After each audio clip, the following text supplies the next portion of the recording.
আনুষ্ঠানিকভাবে খোয়াই জেলার বিজেপি প্রাক্তন সভাপতি বিনয় দেববর্মা নবনিযুক্ত সভাপতি সমীর কুমার দাসের হাতে দায়িত্ব তুলে দেন।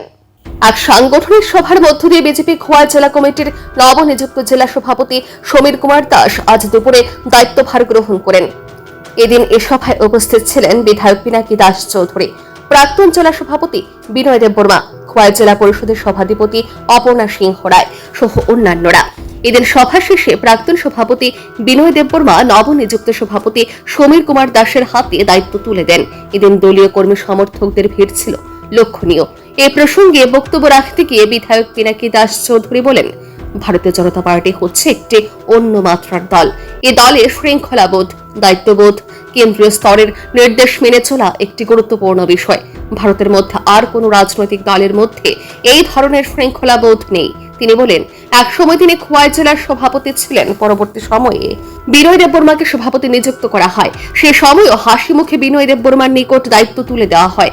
আজও সেই একই রকম ভাবে বিনয় দেববর্মার স্থলাভিষিক্ত হলেন সমীর কুমার দাস এবং সকলে আন্তরিকতার সঙ্গে সমীর দাসকে খোয়াই জেলা কমিটির সভাপতি হিসেবে বরণ করেছেন।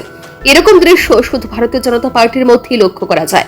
তিনি বলেন, আগামী দিনে সমীর কুমার দাসের নেতৃত্বে সংগঠনকে মজবুত করে তুলে খোয়াই জেলাকে বাম মুক্ত জেলা হিসেবে গড়ে তোলা হবে।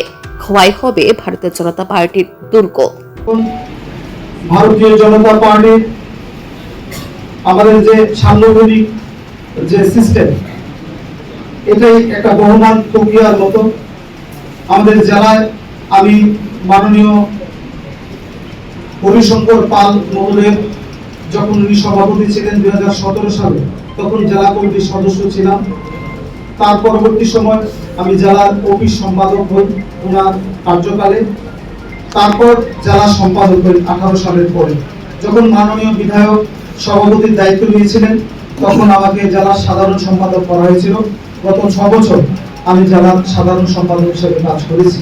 ইতিমধ্যেই বিনয়দা গত বছর দেড়েক আগে জেলার সভাপতি হয়েছিলেন, তারপরও আমি জেলার সাধারণ সম্পাদক হিসেবে কাজ করেছি। এই যে প্রক্রিয়া, একজনের পর একজন সাংগঠনিক পদ্ধতি অনুযায়ী দায়িত্ব আসে, আমরা দায়িত্ব পালন করি। আজকে দায়িত্ব আমার উপর এসেছে,